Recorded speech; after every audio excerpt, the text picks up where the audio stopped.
त्याने डोळे बंद करून दीर्घ श्वास घेतला. त्या गुलाबांच्या पाकळ्यांचा आणि सेंटेड कॅन्डलचा सुगंध श्वासात भरून घेत होता. पूर्ण रूमचं वातावरण बघून मन अगदीच प्रसन्न वाटत होतं. रात्रीचे 2 वाजले होते तरी त्याच्या डोळ्यात झोप नव्हती. झोप कशी असणार? त्याची आवडती व्यक्ती त्याच्यासोबत आहे म्हटलं तर तिच्यासोबतच त्याचं मन शांत होणार होतं ना. वॉशरूमचं दार उघडण्याचा आवाज आला तसं त्याने अलगद डोळे उघडले आणि ती सुद्धा बाहेर आलीच होती की दोघांची नजर एकमेकांवर पडली. तिला बघून त्याचे डोळे शॉकने ताठ झाले होते. त्या क्षणी त्याचा श्वास तिथेच गोठला होता. त्याला बघून ती घाबरून लगेच पळून आतमध्ये जाऊन डोर लॉक करून घेते. घाबरूनच तिचे श्वास वाढले होते. डोळे घट्ट बंद करून तिने जॅकेट घट्ट आवळून धरलं. त्याच्यासमोर असं जायचं धाडस होत नव्हतं. अवंती! घाबरून पळून गेल्यावर तो हसतच डोर वाजवत हाक मारू लागला, पण त्याला प्रत्युत्तर देण्यासाठी तिचा तोंडून आवाजच निघत नव्हता. अवंती, दार उघड. एवढं लाजल्यावर आपण पुढची स्टेप कशी घेणार? तो हसत शेवटचे शब्द बोलताना थोड्या रोमॅन्टिक आवाजात म्हणाला. पहिल्यांदाच अवंतीला अशा अवतारात बघितलं होतं म्हणून चेहऱ्यावर चांगली स्माईल वाढली होती. अवंती, आता काय रात्रभर बाथरूममध्ये बसणार आहे का? आपल्या फर्स्ट नाईटची तुझ्याकडून जास्तच तयारी वाटत आहे. मी बोलून दाखवतो आणि तू कृतीतून दाखवत आहे का? तिचा काहीच आवाज नाही म्हणून तो हसत तिला चिडवत म्हणाला. नाही, ते माझं सगळं सामान खालच्या खोलीतच राहिले आहे. हा गाऊन आत्याने दिला. माझ्याकडे आता काहीच घालायला नव्हतं आणि तो जड लेहंगा घालून झोपसुद्धा लागणार नव्हती. उद्या माझं सगळं सामान शिफ्ट करतील बोलल्या. ती लगेच गडबडून तोंडात जे येईल ते बोलून मोकळी झाली. आपण जास्तच डेस्परेट आहोत असं त्याला वाटलं की काय म्हणून भोळ्या मनाने बोलू लागली. तसं त्याचं लक्ष वॉकिंग वॉर्डरोबकडे गेलं. ऑलरेडी तिचं सगळं सामान सेट होतं म्हणून त्याला थोडा प्रश्न पडला. तसंही त्याने ही डिझायनरकडून तिचं सामान मागवून घेतलं होतं. ते तर आधीपासूनच सेट होतं आणि तिने जी बॅग आणली होती ती पण एका बाजूला ठेवली होती. पण अनुराधाने मुद्दामून तिला सांगितलं नाही हे त्याच्या आत्ता लक्षात आलं. तसं त्याला आणखीनच हसू आलं. बघू तर दे. सेक्सी गाऊनमध्ये माझी स्वीट हार्ट कशी दिसते? तो मिश्किल अंदाजात हसत दारावर हात फिरवत म्हणाला. त्याचे शब्द ऐकून तिने घाबरून तोंडावरच हात ठेवला. लज्जायुक्त भीती पसरू लागली. हृदय इतक्या वेगाने धडधड करत होतं की कुठल्या क्षणी बाहेर पडेल कळणार नाही. लाजून गाल लाल झाले होते. अवंती, मला पण फ्रेश व्हायचं आहे. तू दार उघडल्यावरच मी फ्रेश होऊ शकतो ना? एका रूममध्ये एकच वॉशरूम आहे. तो ओठांवर किल्लर स्माईल आणत म्हणाला. ती वैतागून समोरच्या मिररमध्ये स्वतःला निरखून मिरर समोर गेली. त्यालाही फ्रेश व्हायचं असेल ना, आणि आपण असं किती वेळ थांबणार हा सुद्धा प्रश्न होताच ना, म्हणून खूप टेन्शन आलं होतं. मला ते कसं तरी वाटत आहे. मला माझी बॅग हवी. ती ओठ दाबून वैतागलेल्या स्वरात बोलतच होती की दार सताड उघडलं ना. तशी ती दचकून डोळे मोठे करून बघू लागली. त्याच्या हातात मोबाईल बघून तिच्या लक्षात आलं त्याने डोअर कसं ओपन केलं असेल आणि तिला बघून तर तो हँगच झाला. लाईट स्काय ब्ल्यू कलरचा नाईट गाऊन होता आणि तो तिच्या पूर्ण अंगाला चिटकल्यामुळे तिच्या भरीव अंगाचा पूर्ण शेप त्यात दिसून येत होता. त्याचे श्वास जलद होऊ लागले. ओठांवरचं खट्याळ हसू अजूनच गडद झालं. त्याची नजर बघून तिने लाजून त्या जॅकेटने तिचा चेहरा झाकण्याचा प्रयत्न केला, पण तिने तो वर घेतला तसा खाली कमी होऊ लागला म्हणून तिने पटकन तिच्या चेहऱ्यावरचा तो गाऊन खाली घेतला. त्याला तिच्या निरागस अदांवर हसूच आलं. तिने हळूच पापण्या उचलून त्याच्याकडे पाहिलं आणि त्या क्षणी दोघांची नजरानजर झाली. दोघे एकमेकांच्या डोळ्यात आरपार बघू लागले. प्रेम तर होतंच, पण त्या प्रेमानं आता दोघांना भरभरून जगायचं होतं. त्याच्या उत्कट इच्छा आणि तिच्या नुकत्याच उमललेल्या इच्छा दोघांच्या डोळ्यात जाणून येत होत्या. दोघांमध्ये 2 ते 3 फुटांचं अंतर होतं. ते पार करून कधी तिच्या जवळ आला तिचं तिलाच समजलं नाही. त्याने तिचा हात पकडला आणि स्वतःकडे ओढून घेतलं आणि दुसऱ्या क्षणी तिच्या नाजूक ओठांना आपल्या ओठांनी बंदिस्त केलं. तिने डोळे बंद करत त्याचा हळूवार स्पर्श अनुभवू लागली. त्याचा स्पर्श हवाहवासाही वाटत होता, पण भीतीही वाटत होती. संमिश्र भावना तिच्या मनात दाटून आल्या होत्या. पण आता ह्या क्षणी त्याला सुद्धा नाराज करायचं नव्हतं. त्याचंही मन जपायचंच होतं. त्याचा हात तिच्या सिल्कच्या गाऊनवरून फिरू लागला तसं तिचं अंगनी अंग मोहरून जाऊ लागले. तिने अंग चोरून घेत त्याचा शर्ट घट्ट मुठीत पकडून धरत अजून त्याच्याजवळ जाण्याचा प्रयत्न करू लागली. त्याचा हळूवार होणारा किस आता वाढत चालला होता. पहिल्यांदाच त्याचा स्पर्श तिला वेगळा जाणवत होता. आतापर्यंत त्याच्या स्पर्शात कुठलीच वासना जाणवत नव्हती, पण आज त्याचा स्पर्श खूपच तिला गडद जाणवत होता. त्या स्पर्शात एक वेगळीच धुंदी तिला जाणवून येत होती. त्यामुळे तिचे श्वाससुद्धा जड होऊ लागले होते. तिने त्याचा कॉलर घट्ट पकडला आणि त्याला लांब करण्याचा प्रयत्न करू लागली. तो मोठा श्वास घेऊन बाजूला होत तिच्या कमरेवर दोन्ही हातांनी घट्ट पकडून उचलून घेत वॉशरूमच्या बाहेर आला. तेव्हा कुठे इतका वेळ रोखून धरलेला श्वास तिने घ्यायला सुरुवात केली. घाबरून अजूनही तिचे दोन्ही हाताच्या कॉलरवर घट्ट आवळून धरले होते. ओठांची थरथर जास्तच वाढली होती. डोळे उघडून त्याच्याकडे बघण्याचं धाडसच होत नव्हतं. त्याची नजर तिच्या चेहऱ्यावर रोखलेली होती. स्ट्रॉबेरीसारखे लाल झालेले तिचे ओठ त्याला एक वेगळाच प्रकारचा आनंद देऊन जात होते. तिच्या चेहऱ्यावरच्या आकसलेल्या स्नायूंचे निरीक्षण करूनच त्याला समजून येत होतं की ती आतून किती घाबरलेली आहे, पण तरीही त्याला कुठल्याच गोष्टीचा विरोध करत नव्हती. रात्रीचे 2 वाजून गेले होते. कालपासून तिच्या डोळ्यांना शांत झोप नव्हती. दुपारीसुद्धा तिला झोपायला थोडासा सुद्धा वेळ मिळाला नव्हता. घरात नुसती धावपळ चालू होती. मनाने शरीराने थकली जरी असली तरी त्याला एका शब्दाने दुखवण्याचा प्रयत्न करत नव्हती. तिचं आपल्याप्रती असलेलं प्रेम तिने इथेच सिद्ध केलं होतं. त्याचं मन तिने पुन्हा एकदा जिंकलं होतं. तो गालात हसत किंचित मान हलवून तिला घेऊन बेडवर बसत तिला आपल्या मांडीवर घेऊन बसला. तसे तिच्या हृदयाचे ठोके जरा जास्तच धडधड करू लागले. रूममध्ये आल्या आल्या त्या पाकळ्यांचा मंद सुगंध आजूबाजूला दरवळत होता. त्यामुळेच अजूनच तिच्या अंगावर गोड काटा पसरून जात होता. तो काय करेल हा विचार करूनच पोटात गोळा येऊन जात होता. घसा कोरडा पडल्याने तिने कंठ दाटून धरत घसा ओला करण्याचा प्रयत्न करू लागली. अवंती, डोळे उघड, तो तिच्या गालावरून हात फिरवत म्हणाला. त्याची नजर त्या गाऊनच्या नॉटवर गेली. तो गाऊन इकडे तिकडे सरकू नये म्हणून तिने खूपच टाईट त्याची नॉट बांधली होती. तो एका हाताने नॉट काढू लागला तसे तिने खाडकन डोळे उघडले आणि पापण्यांची उघडझाप करून त्याच्याकडे बघत आवंढा गिळून तो गाऊन तिने एका हाताने घट्ट पकडून घेतला. जस्ट रिलॅक्स, काही करणार नाहीये.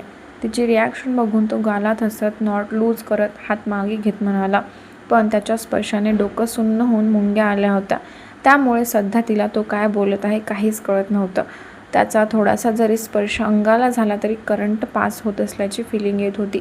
पूर्ण अंगावर गोड शहारा येऊन हुडहुडी भरून जात होती. त्याने तिच्या गालावरून हात फिरवला आणि अलगद कपाळाला कपाळ टेकवलं. तसं ती शांत होत डोळे बंद करते. स्पर्श हा 2 मनांचा आणि 2 शरीरांचा असतो. घाबरून हा स्पर्श अनुभवायचा नसतो. तुझं मन जरी स्पर्शात बेधुंद होत असेल तरी तुझं शरीर आता पूर्णपणे थकलेलं आहे. फक्त मला नाराज करायचं नाही म्हणून मनात इच्छा नसताना सुद्धा काहीच बोलत नाही. ही माझी अवंती नाही. नो मीन्स नो अशी बोलणारी अवंती माझी आहे. तो तिच्या कपाळाला कपाळ घासत तिच्या नाकाला आपलं नाक टच करत म्हणाला. त्याचे शब्द ऐकून तिच्या डोळ्यातून पाण्याची ओघळ गालावर आली. स्वतःला ती खूपच आज नशीबवान समजत होती. एका लाईफ पार्टनर करून तरी हीच अपेक्षा होती. त्याने आपल्याला आणि आपल्या मनाला समजून घ्यावे आणि त्याला न सांगताही आपल्या मनाची चलबिचल आणि शरीराची काळजी जाणवून आली. अजून काय हवे होतं? रात्रीच्या 2 वाजता तू रडण्याचा कार्यक्रम करणार आहेस का? तिच्या डोळ्यातली पाण्याची ओघळ बघून त्याने अंगठ्याने ओघळ पुसली. तसं ती डोळे मिटून त्याच्या कुशीत डोकं घालून त्याच्या मिठीत लपण्याचा प्रयत्न करू लागली. आज एक रात्र तुला सोडलं, पण त्याचा गैरफायदा तू घ्यायचा नाहीये. उद्यापासूनच्या सगळ्या रात्री तुझ्यासोबत मला भरभरून जगायचं आहे. त्यामुळे माझ्याकडून बिलकुल कुठल्या गोष्टीची अपेक्षा करू नको. तो थोडासा झुकून तिच्या कानात खड्डाळपणे हसत कुजबुजला. तशी ती खुदकन हसत अजूनच त्याच्या कुशीत सामावण्याचा प्रयत्न करू लागली. तो तिला बेडवर बसवून फ्रेश होण्यासाठी निघून गेला. ती बेडवर आडवी होत त्याची वाट बघत बेडवर टाकलेल्या पाकळ्यांवर हात फिरवू लागली. चेहऱ्यावर गोड हसू पसरलं होतं. त्याच्यासोबत आयुष्याचा सुंदर प्रवास करायची स्वप्न मनातल्या मनात रंगवत होती. त्यामुळे चेहऱ्यावर लज्जेची लाली चांगलीच पसरली होती. मखमली पाकळ्यांवरून जसा तिचा हात फिरत होता तसं तिला अंगभर गुदगुल्या होऊ लागल्या. तिने लाजून पायाखालची ब्लँकेट स्वतःच्या अंगावर ओढवून घेतली. हसू चांगलंच पसरल्यामुळे तिला स्वतःचा चेहरा लपवून घ्यायचा होता. कबीर फ्रेश होऊन रूममध्ये आला आणि बेडवर आडवा होऊन तिच्या ब्लँकेटमध्ये शिरून चेहऱ्यावरून ब्लँकेट बाजूला करून बघतो तर तिला झोप लागली होती. दमलीच एवढी होती तर बेडवर पडला पडला झोप लागली होती. ब्लँकेट चेहऱ्यावरून काढल्यामुळे तिचे केस चेहऱ्यावर आले होते. त्याने अलगद तिच्या चेहऱ्यावरचे केस मागे सारले. गोंडस थकलेल्या चेहऱ्याला पाहतच राहावं असं वाटत होतं. अजून थोडासा मेकअप तिच्या चेहऱ्यावर चमकत होता. त्यामुळे झोपेत खूपच सुंदर भासत होती. तिला आपल्या कुशीत घेऊन तिच्याकडे एकटक बघत होता. त्याचंही शरीर दिवसभर थकल्यामुळे तिला बघता बघता कधी झोप लागली त्याचं त्याला कळलं नाही. आज दोघांच्या चेहऱ्यावर एक वेगळंच गोड हसू होतं. प्रेम करणाऱ्या व्यक्तीबरोबर आयुष्य जगायला मिळणं सौभाग्याची गोष्ट होती. झोपायला सगळ्यांना 3 वाजले होते म्हणून अजूनपर्यंत आहूजा मेन्शनमध्ये कोणाचाच आवाज नव्हता. सकाळचे 8 वाजले तेव्हा केशव उठून पूर्ण घरात फिरत होते. थोड्या वेळाने अनुराधा उठून बाहेर आली. दोघेही गार्डन एरियामध्ये बसून सकाळच्या थंडगार वातावरणाचा आनंद घेत गरम गरम कॉफी पित होते. रिमझिम पावसामुळे गार्डन खूपच हिरवेगार आणि ताजेतवाने वाटत होते. दोघा मुलांचा संसार मार्गी लागला म्हणून दोघे जण एकदम समाधानी होते. घरातले नौकर शांतपणे त्यांचं काम करत होते. घरात एक वेगळीच प्रसन्नता वाटत होती. काय म्हणता नवीन झालेल्या सासूबाई, आज खूपच खुश दिसत आहात. अनुराधा गालातल्या गालात हसत विचार करत होती. तिला बघून केशव चिडवत म्हणाले, आपल्या अपेक्षांपेक्षा खूपच सुंदर आणि गुणी मुलगी कबीरच्या आयुष्यात आली. त्याचा आनंद सर्वात जास्त होत आहे. अनुराधा हलक्या हसत बोलल्या. केशव यांनी त्यांच्या सहमतीवर गालातल्या गालात हसले. त्यांनाही अनुराधाचं बोलणं पटलं होतं, कारण आजकालच्या युगात अशी संस्कारी आणि गुणी मुलगी मिळणं खूपच नशीब लागत होतं. हेमा ही चांगलीच मुलगी होती, कारण आतापर्यंत तिचा कुठलाच त्यांना त्रास झाला नव्हता. पण ती ज्या वातावरणात राहिली होती त्या वातावरणाचा असर तिच्यावर होता. अमितलाही अशीच मुलगी हवी होती आणि ती भेटलीसुद्धा होती. त्यामुळे त्यांना दोघांच्या नात्यात कुठलीच अडचण वाटली नाही. पण अवंती आणि कबीरचं थोडं टेन्शन होतंच. अवंतीला आज मस्तपैकी बासुंदी करायला सांग. अन्नपूर्णा देवी आपल्या घरात आली आहे तर तिच्या हातचे वेगवेगळे पदार्थसुद्धा खायचा आनंद घेणारच. आता सर्वात जास्त अमितची चांदी आहे. केशव पेपर उलगडत हसत म्हणाले, अहो आता 2-3 दिवस तुमच्या सुनेच्या हातचं खायचे स्वप्न बघू नका. तिला काही काम सांगितलं ना, तुमचा मुलगा फक्त आता आपल्याला खाऊन टाकायचाच बाकी राहिलेला आहे. एकतर कधी नव्हे ते ऑफिस सोडून तो घरी बसलेला आहे फक्त अवंतीसाठी, आणि तुम्ही अवंतीलाच काम सांगा. अनुराधा जोरजोरात हसत म्हणाल्या. त्यावर केशवसुद्धा खळखळून हसू लागले. अमितने फार्म हाऊसचे गिफ्ट दिले आहे. आज दुपारी जेवण करून जातील. 2-3 दिवस राहून अवंती माहेरी जाईल. तिथून आल्यावर कबीर तिला घेऊन फिरायला जाणार आहे. थोडंसं दोघांना एन्जॉय करू द्या, मग आयुष्यभर आहेच की सगळं. आता तिला जास्त तिच्या करिअरवर फोकस करू द्या. अनुराधा दोघांच्या आयुष्याचा दिनक्रम सांगू लागली. मी फक्त गंमत केली, मला माहीत आहे, आणि करिअर म्हणू नको, तिला तिचं स्वप्न पूर्ण करू दे. केशव गालातल्या गालात हसत म्हणाले. अनुराधानेही स्मित हास्य करून मान हलवली. अवंतीला काही काम सांगितलं की इकडे चिडचिड होणार हे सगळ्यांना माहीतच होतं. लग्न होईपर्यंतच त्याने कसा बसा धीर काढला होता, आणि आता लग्नानंतर त्याला कोणी डिस्टर्ब केलं की काही खरं नव्हतं. 9 वाजून गेले पण अवंतीला अजून जाग आलीच नव्हती. एसीच्या थंडगार हवेत, ब्लँकेट आणि त्याच्या उबदार मिठीत आज तिला निवांत झोप लागली होती. पक्ष्यांच्या किलबिलाटाने दररोज तिला जाग येत होती, पण आज कानावर कुठलाच आवाज पडत नव्हता. खूप दिवसांनी शांत आणि सुखाची झोप लागली होती. त्याचाच परिणाम होता. तिचा फोन वाजला तसं हळुवारपणे त्या रूमची शांतता भंग झाली होती. दोघे इतके गाढ झोपेत होते. अचानक अवंतीच्या मोबाईलची रिंगटोन वाजली आणि कबीरने खाडकन डोळे उघडले. ती पण डोळ्यांची उघडझाप करत इकडे तिकडे बघू लागली. पूर्ण रूममध्ये अंधार पसरला होता. कर्टन्स लावल्यामुळे बाहेरचा प्रकाश आतमध्ये येत नव्हता. त्यात रिमझिम पाऊस चालू असल्यामुळे खूपच रूममध्ये अंधार पसरला होता. रात्री त्या कॅन्डलचा मंद प्रकाश पडल्यामुळे त्याच्या लक्षात आलंच नाही डिम लाईट लावायचं. त्याने त्याचा हात साईड टेबलच्या बाजूला असणाऱ्या बटनांवर फिरवला. तसं पटकन 2-3 लाईट्स लागल्या. तोही डोळे चोळत इकडे तिकडे बघत तिचा मोबाईल शोधू लागला. ती पण बावरलेल्या नजरेने तिचा मोबाईल कुठे आहे ते बघू लागली. मोबाईल कुठे ठेवला? तो बेडवरून उठून इकडे तिकडे बघत म्हणाला. त्याच्या चेहऱ्यावर वैतागलेले एक्सप्रेशन्स होते, कारण त्या मोबाईलचा आवाजच एवढा मोठा होता की सगळी झोपच उडाली होती. ते वॉशरूममध्ये राहिलं का? मी काल ती गडबडून इकडे तिकडे बघत बेडरूमवरून उठण्याचा प्रयत्न करत होती की गाऊनमध्येच तिचा पाय अडकला. तोंडावर पडणार तसं त्याने तिला पकडलं. बी केअरफुल, मी बघतो. तो तिला सावरून नीट बसवत वॉशरूममध्ये गेला. चेंजिंग रूममध्ये तिचं सगळं सामान दिसत होतं. ज्वेलरी जिथे ठेवली होती तिथेच मोबाईल होता.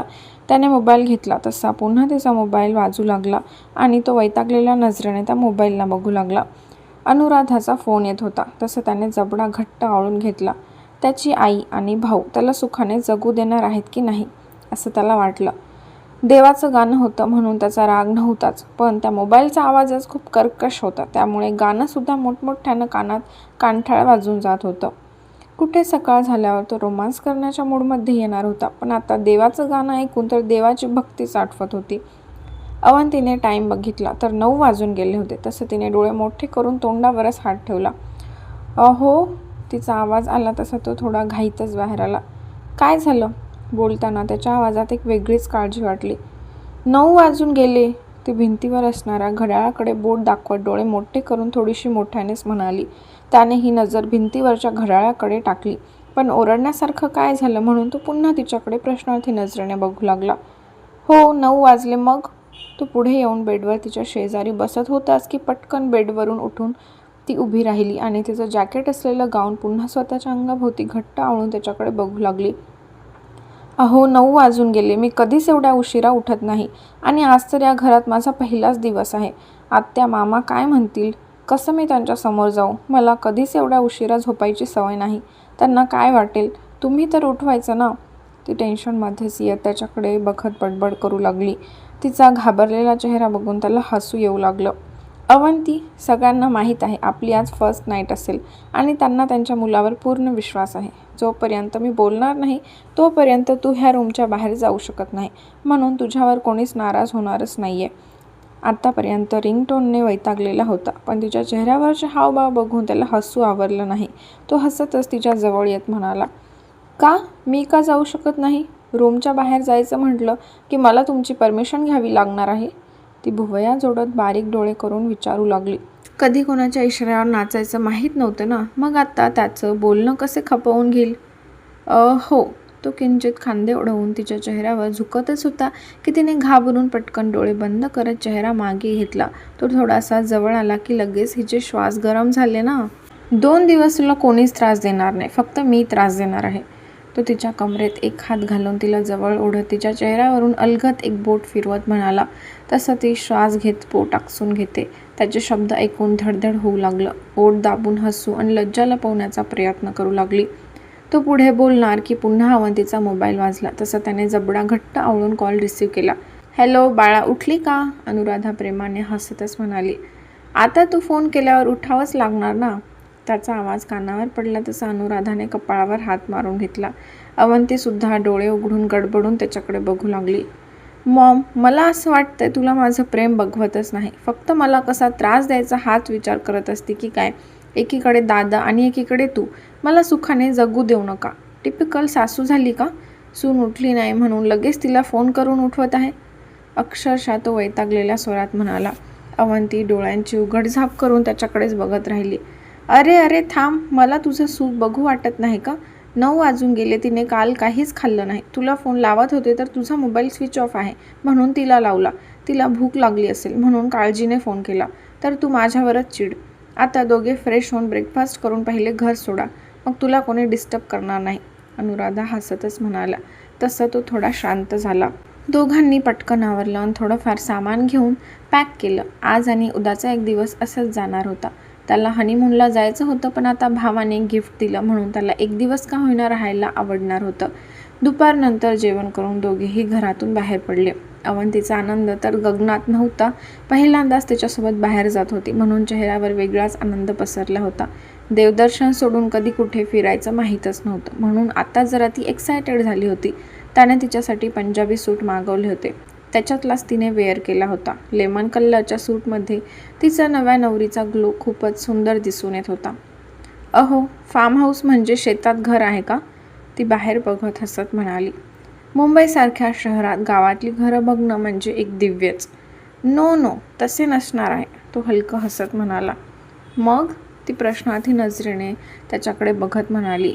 फार्म हाऊस म्हणजे शेतात त्यांचं घर होतं तेच डोक्यात आलं होतं, म्हणून तिने निरागसपणे त्याला विचारलं होतं. 15 मिनिटमध्ये पोहोचत आहोत, तेव्हाच बघ. तिथे फक्त तू आणि मीच असणार आहे. तू तिचा हात आपल्या हातात घेत त्यावर आपले ओठ टेकवत मिश्किलपणे हसत भुवया उंचावत म्हणाला. तसं तिने लाजून चेहऱ्यावर एक हात ठेवून त्याच्या कुशीत शिरली. तर तुमच्या सगळ्यांच्या अपेक्षाप्रमाणे कबीर आणि अवंतीचा रोमॅन्स त्यांच्या फर्स्ट नाईटच्या दिवशी झालाच नाही. तर आत्ता फार्म हाऊसवर कबीर आणि अवंती काय काय मजा करतात ते आपल्याला कळेल पुढच्या भागात. तर व्हिडिओला लाईक करायला विसरू नका आणि पुढचा भाग बघण्यासाठी चॅनलला सबस्क्राईब करायला देखील विसरू नका. भेटूया लवकरच पुढील भागात.